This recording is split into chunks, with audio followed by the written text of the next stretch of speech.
Damai sejahtera Allah yang melampaui segala akal, itulah yang memelihara hati dan pikiranmu di dalam nama Yesus Kristus Tuhan kita. Amin.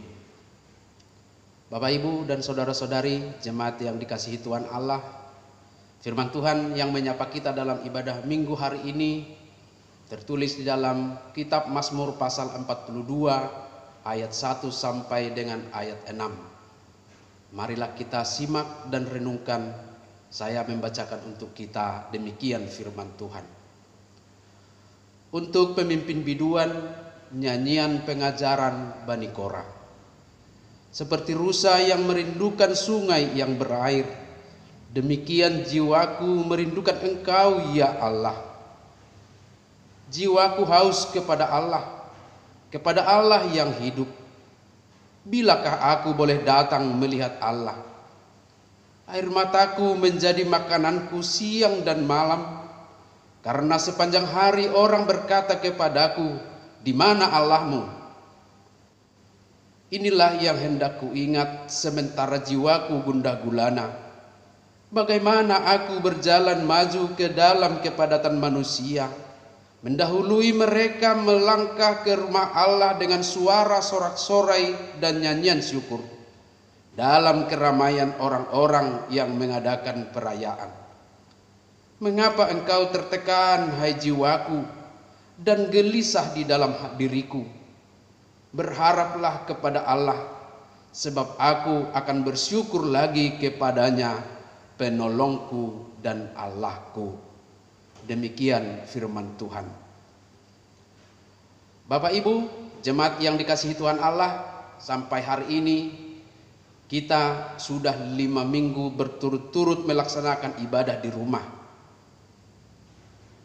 Dan selama itu juga kita sudah mendengar, menyaksikan peristiwa, dan juga bahkan merasakan sendiri penderitaan fisik dan psikis yang terjadi sebagai efek dari penyebaran COVID-19 yang sudah menyebar di 219 negara di dunia ini saat ini. Di antara kita ada yang menjadi korban langsung dari COVID-19 ini, yaitu pasien yang harus menjalani masa isolasi dan pengobatan. Ada juga yang menjadi korban efek domino, yaitu saudara-saudari kita, misalnya para pedagang atau penjual jasa lain yang kehilangan pembeli atau pelanggan. Ada juga yang kehilangan pekerjaan, bukan karena mereka tidak mampu atau mereka melakukan tindakan yang salah. Ada juga saudara-saudari kita yang berduka karena kematian anggota keluarga yang mereka cintai. Bagi saudara-saudari yang saat ini sedang mengalami sakit, baik oleh karena virus maupun oleh karena penyakit lain, saat ini pasti merasakan kesepian yang mendalam karena mereka tidak boleh dibesuk. Saat mereka butuh teman curhat, saat butuh perhatian dan penguatan dari orang-orang lain di sekitarnya, mereka tidak mendapatkannya. Sama halnya dengan keluarga yang tidak dapat menjaga dan mendampingi, mereka juga merasakan beban psikologis dan kepedihan hati karena tidak dapat menunjukkan perhatiannya kepada keluarganya yang saat ini sedang dirawat.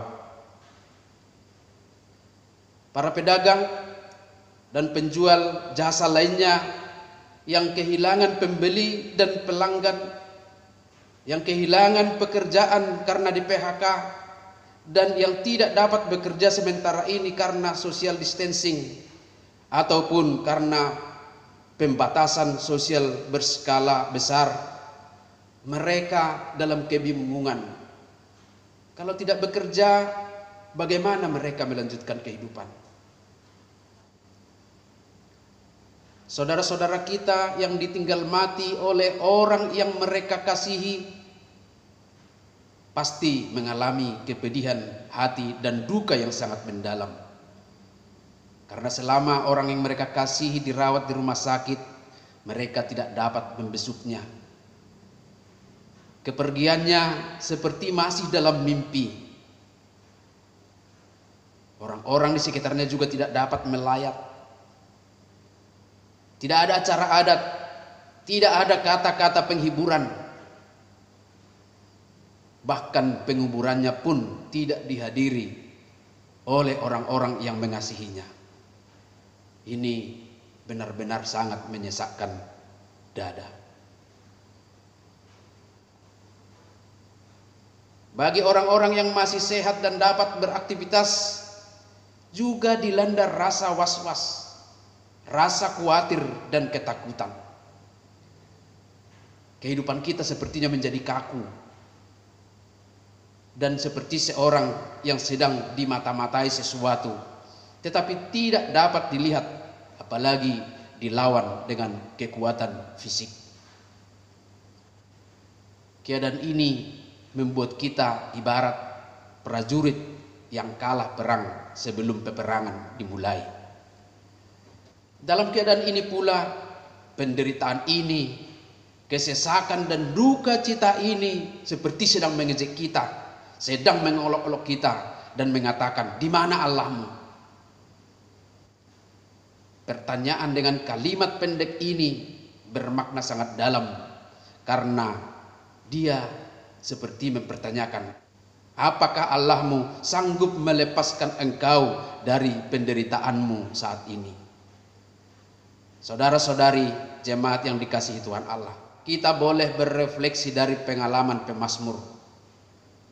Pemazmur yang sedang mengalami jiwa yang tertekan, hati yang gundah gulana saat terbuang di Babel dan sangat merindukan bait suci di Yerusalem. Ia sadar bahwa ia tidak mempunyai kemampuan apapun untuk memenuhi kerinduannya.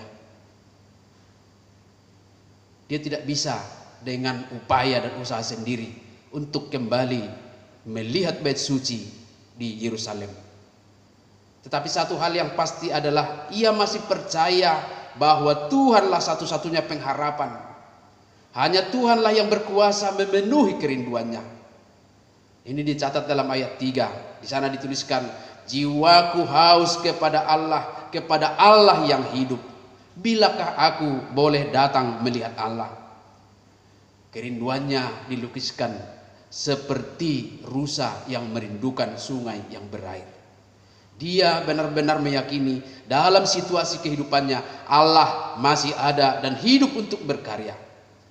Walaupun keadaannya digambarkan seperti tanpa kehadiran Allah. Sampai-sampai ia menangis siang dan malam karena orang-orang di sekitarnya bertanya, "Di mana Allahmu?" Apa yang kita alami saat ini memang berbeda dengan pengalaman pemazmur. Tetapi keadaan ini juga sedang bertanya kepada kita, "Di mana Allahmu?" Bahkan bukan hanya keadaan, tetapi kita juga karena sudah merasakan duka dan penderitaan serta kejenuhan selama diam di rumah dalam 5 minggu ini, akhirnya bertanya, di manakah Allah saat ini? Di manakah Allah saat banyak orang berduka karena kematian?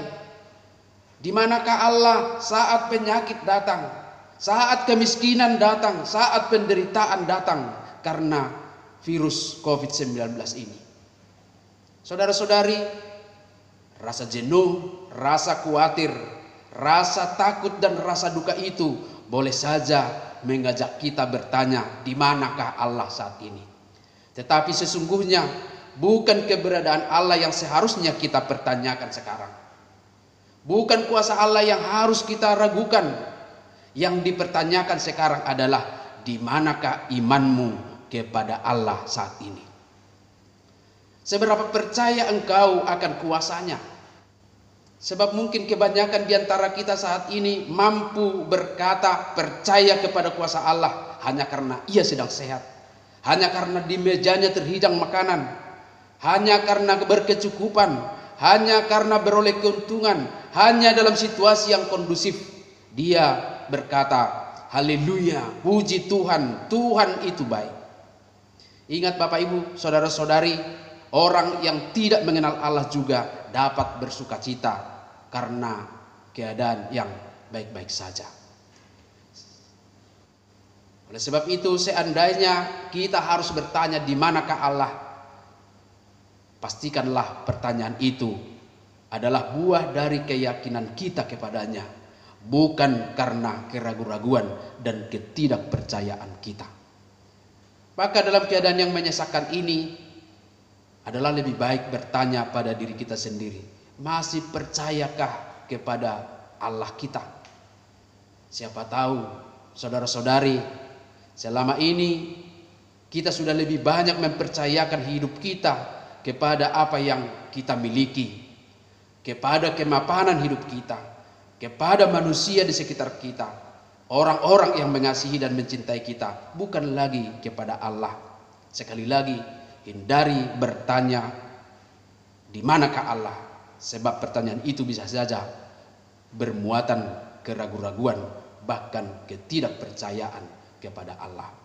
Maka Mazmur pengajaran dari Korah yang diperdengarkan dalam ibadah minggu kita hari ini mengajarkan kita tentang penyerahan sepenuhnya segala pergumulan dan penderitaan kita dengan didasari oleh keyakinan dan kemurnian iman kepada Allah kita.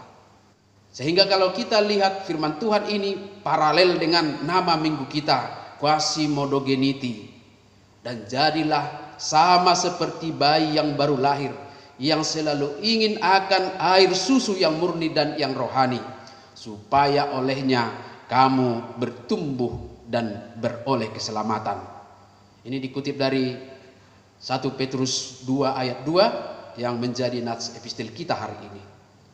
Kemurnian iman digambarkan seperti bayi yang baru lahir, yang secara sederhana dapat kita maknai dengan dua makna sederhana. Yang pertama, bahwa bayi yang baru lahir hanya bergantung kepada air susu yang diberikan oleh ibunya.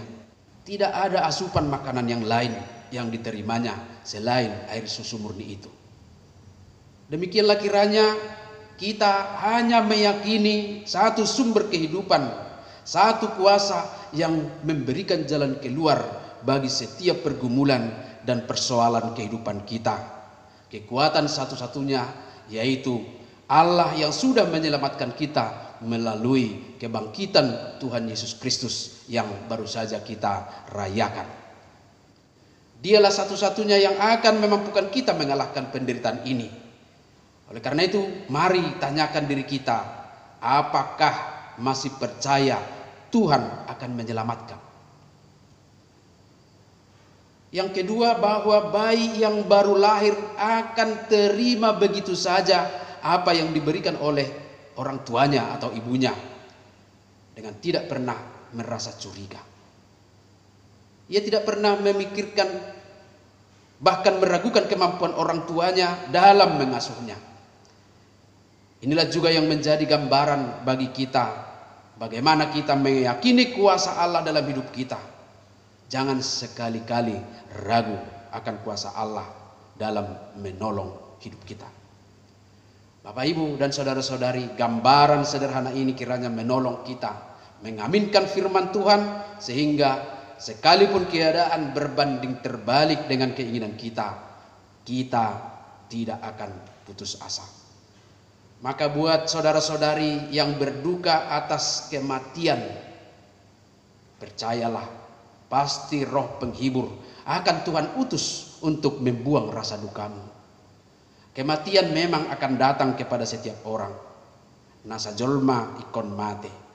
Entah itu karena apapun, yang pasti setiap kita akan menuju kepada kematian. Dan kematian juga pasti akan meninggalkan kepedihan hati, akan meninggalkan duka cita. Oleh karena itu, kesedihan yang kita alami, yang dialami oleh orang yang ditinggal mati, bisa berlarut-larut dan bahkan mengaburkan pandangan iman kita. Karena bisa saja selama ini kita terlalu banyak menyandarkan hidup kepada mereka yang kita kasihi, yang sudah meninggalkan kita, melebihi kasih kita kepada Tuhan Allah. Maka saat ini juga kita diajarkan bahwa mengasihi Allah melebihi dari segalanya adalah kekuatan dan penghiburan. Lalu secara perlahan-lahan kesedihan dan duka akan meninggalkan kita. Buat saudara-saudari yang saat ini sedang dalam keadaan sakit, entah karena sakit apapun, terlebih oleh karena sakit virus ini, saya berdoa memohon kiranya Tuhan menyembuhkan. Tetapi melalui firman ini kita juga diajarkan bahwa keluarga kita, baik istri, suami, anak cucu, keluarga dekat, kerabat kita, bahkan pelayan gereja yang oleh karena memenuhi protokol kesehatan tidak dapat mendampingimu dan membesukmu, mereka semua tidak lebih baik dari Tuhan Allah kita. Oleh sebab itu Allah dengan cara yang tidak dapat kita pahami akan hadir menjadi sahabat dan penyembuh saudara-saudari. Kuasanya pasti hadir sehingga baik para medis, baik makanan dan obat yang saudara pakai, Tuhan akan berikan kuasa untuk memulihkan saudara menjadi sehat kembali. Kesembuhan hanya milik Tuhan, maka percayalah bahwa Dia sanggup memulihkan. Buat saudara-saudari yang sedang mengalami pemutusan hubungan kerja, juga para pedagang dan penjual jasa lainnya yang kehilangan pembeli dan pelanggan, dalam ketidakmampuan kita, dalam kekurangan dan kelemahan kita, jangan ragu, Tuhan akan memberikan solusi bagi kita juga dengan caranya sendiri. Itu disaksikan dan dibuktikan oleh firman Tuhan dalam Alkitab kita. Kalau kita ingat cerita Elia di dalam 1 Raja-Raja 17, di mana Allah justru memerintahkan burung-burung gagak membawa roti dan daging kepadanya. Bayangkan, gagak yang tidak pernah melepaskan makanan dari paruhnya, justru Tuhan perintahkan untuk mencukupkan keperluan dan kebutuhan finansial Elia.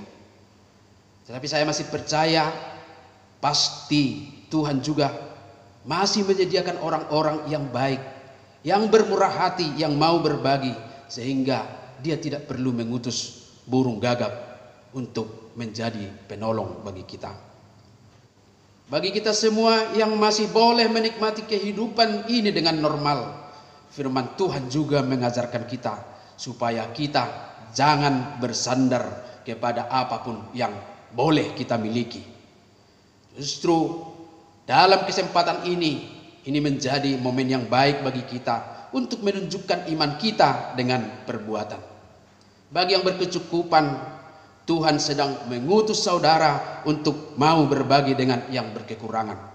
Tuhan hadir di dalam kesulitan ini untuk menggugah hati saudara-saudara, untuk menunjukkan iman percaya dengan kerelaan berbagi. Jangan sampai Tuhan mengutus burung gagak, sebab itu adalah bukti dari kealpaan orang-orang peduli. Pada akhirnya saudara-saudari, keadaan ini mari kita yakini sebagai media yang sangat tepat menunjukkan kemurnian iman kita kepadanya. Firman Tuhan mengajak kita supaya terus-menerus merindukannya, mencari dan menemukan Tuhan, mencari dan menemukan makna hidup yang benar-benar rindu dan haus akan Tuhan dan kuasa-Nya. Amin. Marilah kita berdoa. Terpujilah Engkau, ya Allah Bapa di sorga, Allah sumber kehidupan kami, pemelihara jiwa kami, yang senantiasa hadir setiap saat, baik dalam suka maupun duka. Kami berterima kasih Jikalau pada saat ini kami masih dapat mendengarkan kebenaran firman-Mu, sekalipun kami harus beribadah di rumah kami masing-masing. Tetapi kami percaya ketika 2 atau 3 orang berkumpul dan bersekutu memohon di dalam nama-Mu, Engkau akan mendengarkannya. Kiranya Engkau juga menyendengkan telinga-Mu atas doa dan permohonan kami saat ini. Ketika kami mengalami rasa duka, penderitaan, rasa khawatir dan ketakutan oleh karena penyebaran virus corona saat ini. Terima kasih Bapa di sorga, sapaan firman-Mu telah meyakinkan kami bahwa Allah hadir di sini. Kehausan kami akan kehadiran Allah Engkau sudah jawab, dan ajarlah kami untuk percaya, untuk mengimani bahwa Engkau hadir di tengah-tengah kami. Dalam doa kami ini Bapa di sorga, dengan kerendahan hati juga kami memohon, kiranya Engkau memberkati setiap orang yang saat ini sedang mengalami berbagai kesulitan dan penderitaan karena pengaruh virus corona saat ini. Engkaulah yang menghiburkan hati yang berduka, yang ditinggal mati oleh orang yang mereka kasihi. Kiranya Engkau juga hadir menguatkan orang-orang yang lemah dan juga menyembuhkan yang sedang sakit. Tangan-Mu yang penuh kuasa dan penuh kasih menjamah tubuh mereka, menjamah hati mereka, supaya mereka percaya Tuhan ada di tengah-tengah mereka, menjadi kekuatan, menjadi penghiburan, dan menjadi penyembuh. Bapa di surga, kami juga memohon kiranya Engkau semakin memberikan hikmat bagi pemerintah kami untuk menangani penyebaran virus corona ini. Dengan kebijakan-kebijakan yang melalui hikmat Tuhan, virus ini dapat kami kalahkan. Dan secara khusus kami berdoa kepada para tim medis yang menjadi ujung tombak di dalam mengatasi virus ini Tuhan. Mereka harus berhadapan setiap saat dengan virus ini melalui upaya mereka memberikan pengobatan kepada orang-orang yang sedang saat ini mengalami sakit penyakit. Tuhan memampukan mereka, menjagai mereka. Dan demikian juga kami berdoa buat seluruh TNI Polri, bahkan petugas-petugas yang lain dan juga sukarelawan yang bekerja menolong kami melalui upaya mereka untuk memutus penyebaran virus ini. Tuhan menjaga dan menyertai mereka juga. Dan saat ini juga kami memohon kiranya Roh Kudus-Mu selalu hadir untuk menggugah orang-orang yang sanggup menolong, orang-orang yang memiliki sedikit pun untuk dibagikan. Kiranya mereka melalui Roh Kudus-Mu semakin tergugah untuk mau berbagi. Terima kasih Bapa di sorga. Dan kami juga memohon, entah berapa lama kami harus menjalani masa-masa yang sulit ini. Kami mohon kemurahan-Mu, kiranya Engkau ada bersama-sama kami, supaya kami kuat dan tangguh, supaya kami dapat tetap bersuka cita, dan yang terlebih senantiasa memuji dan memuliakan nama-Mu. Dalam nama Tuhan Yesus Kristus kami berdoa dan mengucap syukur kepada-Mu. Amin.